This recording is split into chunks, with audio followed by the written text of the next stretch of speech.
Hello everyone, Radhe Radhe, जय श्री कृष्णा। स्वागत है आप सभी का हमारे चैनल पर। हरे कृष्ण। चैत्र मास के कृष्ण पक्ष की एकादशी तिथि के दिन पाप मोचनी एकादशी का व्रत रखा जाता है।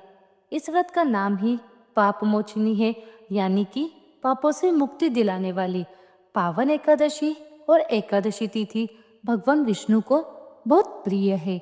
इसके अलावा पाप मोचनी एकादशी का व्रत करने से व्यक्ति के सभी पाप नष्ट हो जाते हैं। इस बार एकादशी तिथि 2 दिन पड़ रही है। ऐसे में यह असमंजस बना हुआ है कि गृहस्थ जनों को एकादशी का व्रत किस दिन रखना चाहिए और अन्य लोगों को, चाहे वह इन सब से जुड़े हुए हो या जिन्होंने दीक्षा ले रखी हो, उन लोगों को एकादशी का व्रत किस दिन रखना चाहिए। दरअसल एकादशी के बारे में ऐसा कहा जाता है कि दशमी युक्त एकादशी का व्रत नहीं रखना चाहिए और द्वादशी से एकादशी का व्रत रखा जा सकता है, यानी कि जिस दिन एकादशी का संयोग और द्वादशी का संयोग हो रहा हो उस दिन व्रत रखना बहुत अच्छा माना जाता है। और इस बार तो चैत्र मास की पाप मोचनी एकादशी के दिन एक बहुत ही दुर्लभ संयोग भी बन रहा है, क्योंकि इस दिन मीन संक्रांति का पर्व भी है। ऐसे में आप किस दिन व्रत रखेंगे, यह कमेंट बॉक्स में जरूर बताइएगा। इस बार एकादशी तिथि 14 मार्च शनिवार को सुबह 8:12 से शुरू होगी और 15 मार्च रविवार को एकादशी तिथि सुबह 9:16 पर समाप्त होगी। इसके बाद में द्वादशी तिथि लग जाएगी शनिवार को, क्योंकि सुबह दशमी तिथि भी है। ऐसे में इस बार 15 मार्च रविवार के दिन वैष्णव एकादशी रहेगी, यानी कि पाप मोचनी एकादशी का व्रत इस बार 15 मार्च रविवार को रखना ज्यादा सही रहेगा, क्योंकि व्रत रखने के साथ साथ यह भी देखना होता है कि अगले दिन व्रत पारण करने का शुभ मुहूर्त कब से प्राप्त होगा। ऐसे में कुछ लोग वो भी होते हैं जो कि एकादशी लगते ही व्रत प्रारंभ कर देते हैं, चाहे वह जानबूझकर या जानकारी के अभाव में। तो हो सकता है 14 मार्च शनिवार को भी कुछ लोग एकादशी का व्रत रखें। तो आपको बता दें कि रविवार के दिन सुबह से लेकर दोपहर के बाद तक हरिवासर का समय रहेगा। ऐसे में जब तक हरिवासर रहता है एकादशी का व्रत नहीं खोला जाता। रविवार के दिन ब्रह्म मुहूर्त सुबह 5:02 से 5:50 तक रहेगा। सूर्योदय होगा सुबह 6:39 पर। सूर्यास्त होगा शाम 6:32 पर। इस दिन परिधि योग सुबह 10:25 तक रहेगा। बाद में शिव योग प्रारंभ होगा। राहु काल सुबह 4:30 से 6 बजे तक रहेगा। प्रातः काल पूजा मुहूर्त रहने वाला है सुबह 5:19 से 6:31 तक। और शाम की पूजा आप कर सकते हैं शाम 6:27 से लेकर 7:41 तक।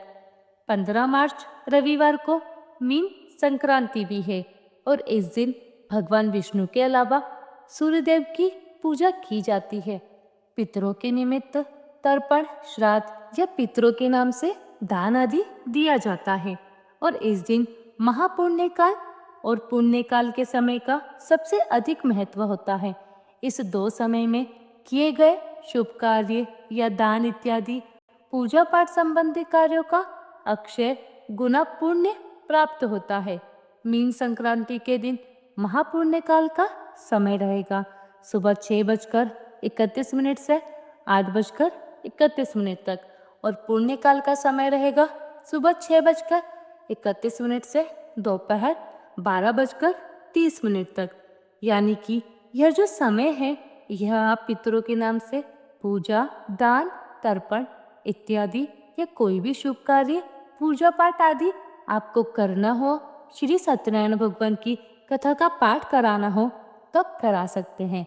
द्वादशी तिथि प्रारंभ होगी 15 मार्च दिन रविवार को सुबह 9:17 से और इसी के साथ हरिवासर का समय भी शुरू हो जाएगा। द्वादशी तिथि का समापन 16 मार्च सोमवार को सुबह 9:41 पर होगा। 16 मार्च सोमवार को ब्रह्म मुहूर्त सुबह 5:01 से 5:49 तक रहेगा। सूर्योदय होगा 6:38 पर। सूर्यास्त होगा शाम 6:32 पर। इस दिन शिव योग सुबह 9:36 तक रहेगा। बाद में सिद्धि योग प्रारंभ होगा। राहु काल सुबह 7:30 से 9 बजे तक रहेगा। इस बार सोमवार के दिन प्रदोष भी है, जिसकी अलग से वीडियो हमारे चैनल पर अपलोडेड है, आप चाहे तो देख सकते हैं। द्वादशी तिथि लगते हरिवासर का जो समय शुरू हुआ है वह 15 मार्च रविवार को शाम 4 बजे तक समाप्त होगा। अगर आपने शनिवार के दिन व्रत रखा है तो रविवार को शाम 4 बजे के बाद ही आप व्रत खोल सकते हैं। ऐसे में शनिवार के दिन रखे गए व्रत की अवधि बहुत अधिक समय की हो जाएगी और 24 घंटे से अधिक यदि एकादशी का व्रत रखा जाता है तो वह व्रत इतना उत्तम नहीं होता है और ना ही उससे मनोकामनाओं की पूर्ति होती है।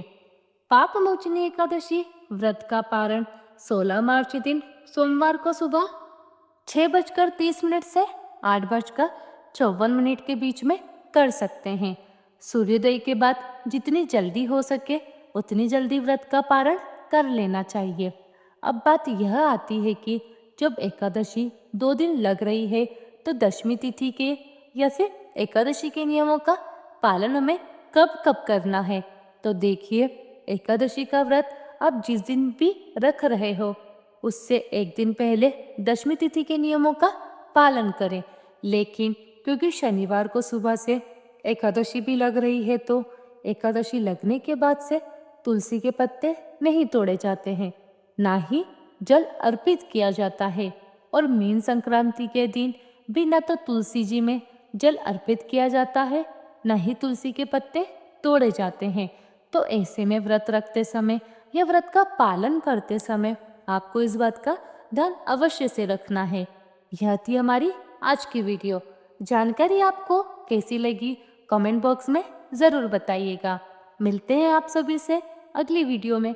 तब तक के लिए आप सभी को राधे राधे, जय श्री कृष्णा।